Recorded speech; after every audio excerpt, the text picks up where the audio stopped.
Work is broken, and so is the way you think about it. Host Laurie Rudiman is picking up the pieces so you can take control of your career, put yourself first, and be your own HR.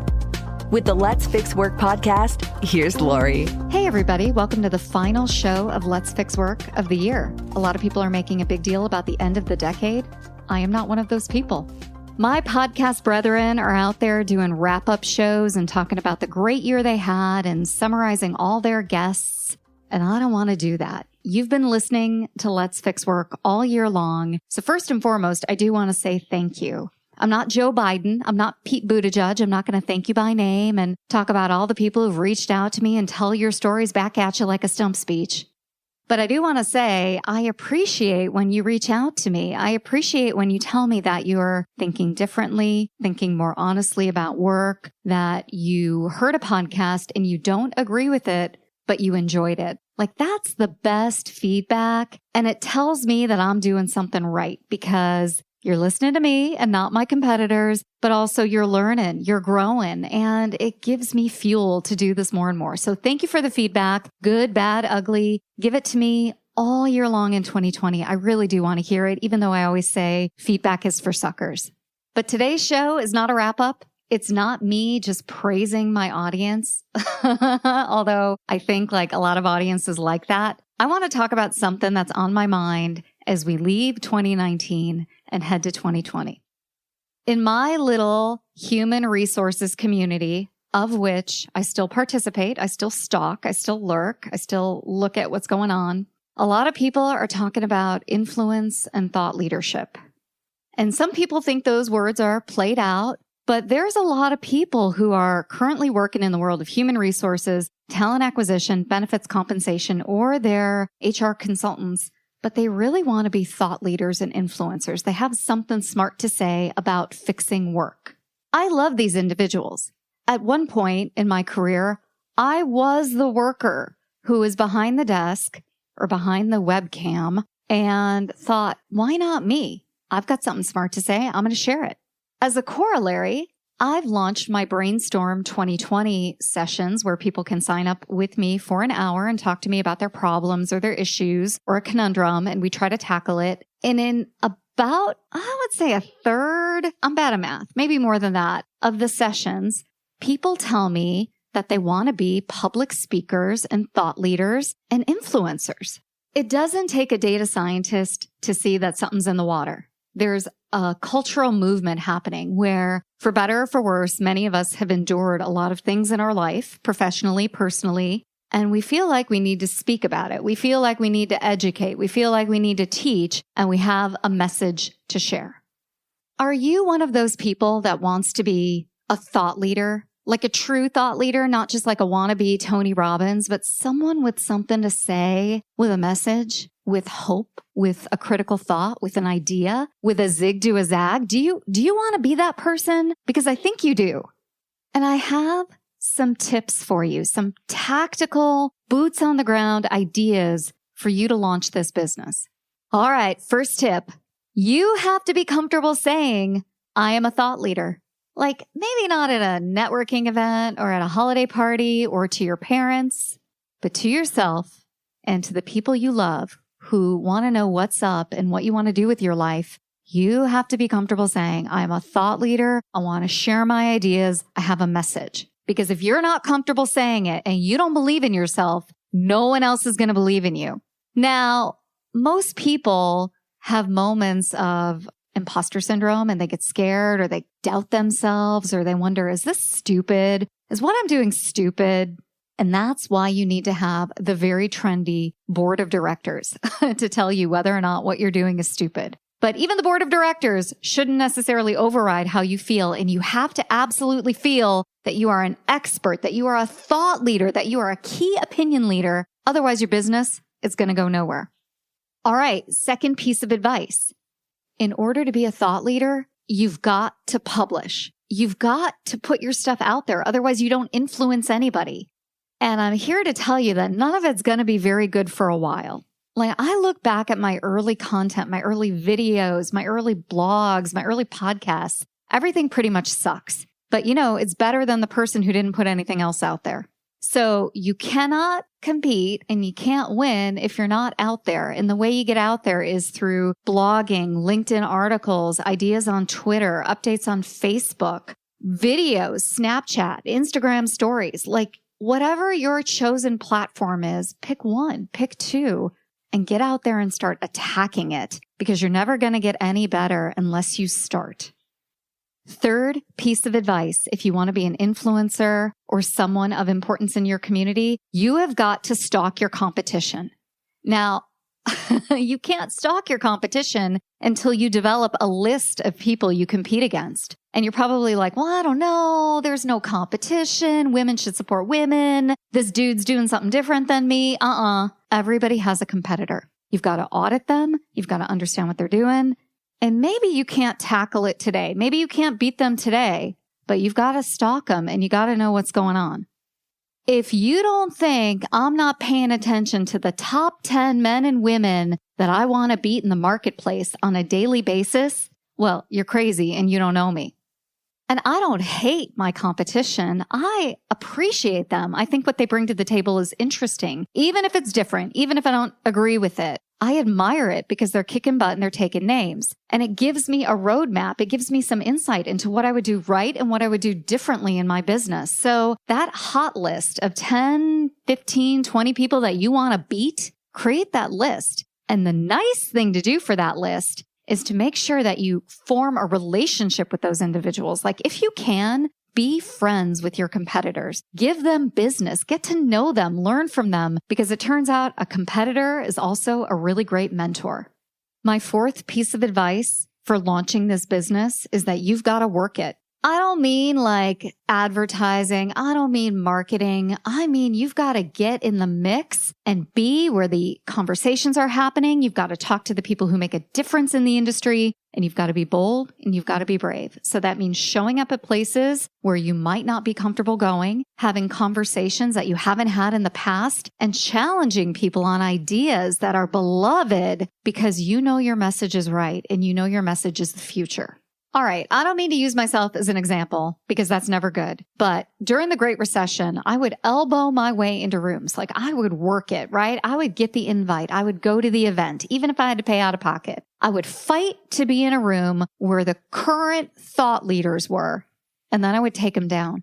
You know, back in the day, it was a real, especially around the Great Recession, it was a real company-centered approach to my world of work, right? HR needed to be business partners. We needed to acquiesce. We needed to learn data. We needed to be the right hand of the CEO. And I would say, this is garbage. That eventually there would come a day when we're going to need to care about the way workers experience work. We're going to have to stop making a differentiation between W-2 and contractor and consultant. We're going to have to think about our total workforce. We're going to need to be concerned about well-being. We're going to have to focus on things like racism, sexism, homophobia, misogyny, and we're going to have to be more transparent.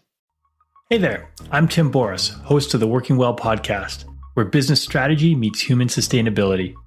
If you're an executive, a leader, or change maker ready to ditch burnout, build thriving teams, and drive real results, this is your next must listen. Tune in on the Work Defined Network or at timboris.com/podcast. I got laughed out of so many rooms. They would say, oh, look, it's Rudiman. What's she doing here? She's all smoke and no substance. She thinks she's cuter than she really is, blah, blah, blah. You know, like none of that mattered to me because I was working it. I was working my vision of work. And here we are today. And I'm not saying I was right about all of those things because I wasn't right about like employer branding. Now we're getting in the weeds. Who cares? But what I was right about were the ideas that I had. And I think you're right about your ideas too, but you're going to have to fight for them. You're going to have to work it. You're going to have to be willing to risk it and be laughed out of a room. And that feels terrible, but it pays off.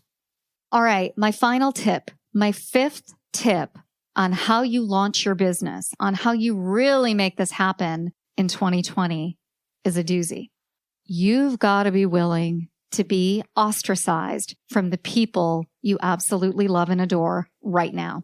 Okay, here's the deal. We live in a world of cancel culture. And a lot of times this is totally legit. There are people out there who are racist, sexist, homophobic, misogynistic, stupid, abled, whatever. These are people who think because they have a platform, they can use it. But you are not one of those individuals. You have principled, smart things to say, but it's going to irk a lot of people, especially if you're doing it right? Especially if you want to be a thought leader or an influencer or a public speaker, you're going to say things that people are going to be like, what is this? I have never heard this before. And they may not like you. They may not appreciate it. And you have to be willing to endure that. You have to be willing to not be invited to the big party. You have to have resilience in the face of FOMO. You actually have to embrace the joy of missing out, because what's happening today is unimportant. What you're interested in are future trends and what's happening tomorrow in your industry. So you have to be willing to be ostracized, and you have to embrace the joy of missing out. All right, everybody, let's come back. Let's reconvene. Let's talk about my 5 tips for launching your speaker, influencer, and thought leader business in 2020. First and foremost, you have got to pronounce that you are a badass. Like, you got to say it. I'm a thought leader. I'm a speaker. I'm an influencer. Say it to yourself and then start saying it to your community, because if you don't say it, no one else will. The second thing is you've got to be a creator. You've got to create content in whatever format you choose, and you can't be afraid of failure, because chances are you're going to fail. But you might as well fail at something you love or something that interests you instead of failing at that stupid job you have that doesn't bring you any satisfaction. Then you've got to stalk your competition. And I mean, stalk them hard. Get to know them. Understand what they're going to do before they even do it. That's going to pay dividends in ways you don't even yet understand. Then you have to work it. I mean, you got to work it. You've got to be in the room. You've got to have the conversations. You've got to show up, even if no one really wants you there, or even if you have imposter syndrome and you feel like you don't belong. You've got to work it, and that will definitely pay dividends. And then finally, you have to have no fear of being ostracized. There are cool kids in every industry. There are people whose attention and affection and interest that you really want. But if you're saying something interesting, if you're doing cool things, if you're growing your business in a way that's true to you, you may offend the current king or queen of the industry. And you have to be okay with that. Embrace missing out. Boy, this is a roller coaster ride of an episode, isn't it? But I want to say one more thing. If you're going to launch a business of any kind, you need a business plan, and you need money socked away. Like, at least 2 years of your income needs to be put away. Like, I've learned this the hard way. My marriage would be much better had I done that at the beginning, and I didn't. So learn from me. You can certainly go to SCORE. You can go to your local chamber of commerce. I'm sure any association that you belong to has mentors, has people that you can reach out to. If you don't have anybody to reach out to and you want some advice on creating a business plan, you can connect with me and I'll happily introduce you to some of my friends. But do not launch a speaker, thought leader, or influencer business unless you understand your path to monetization. And your path to monetization can come from content. It can come from showing up and doing consulting. It can come from speaking. It can come from maybe influencer stuff, but probably not. But you need a plan in order to launch that business in 2020. A lot of people feel like their business will succeed when they land on lists. And so I want to leave you with one final thought. There are influencer lists in every industry, right? People who are killing it. They're ranked 1 to 100, 1 to 25, and the list may change from time to time, but those lists are garbage, and they are created to sell stuff, or they're created to monetize the person who's created the list. So they're not really worth anything. I mean, maybe they're worth some level of SEO. And I don't hate on them, actually, because I think it's all fun. You know, it's like harmless, whatever. But hear me out. A true influencer, a true thought leader, someone who is speaking and killing it in their industry does not give a shit if they are on that list. They really don't care. They don't hate on it publicly. They don't even comment on it publicly because they're an influencer. They don't fucking have to, right?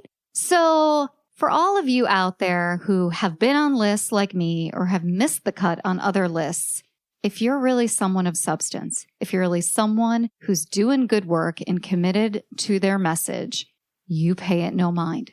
Don't care about that kind of stuff in 2020. Focus on your business. Focus on pronouncing what you do, creating good content, understanding what your competition does, work in it, and not any concern about being ostracized. And you're going to kill it in 2020.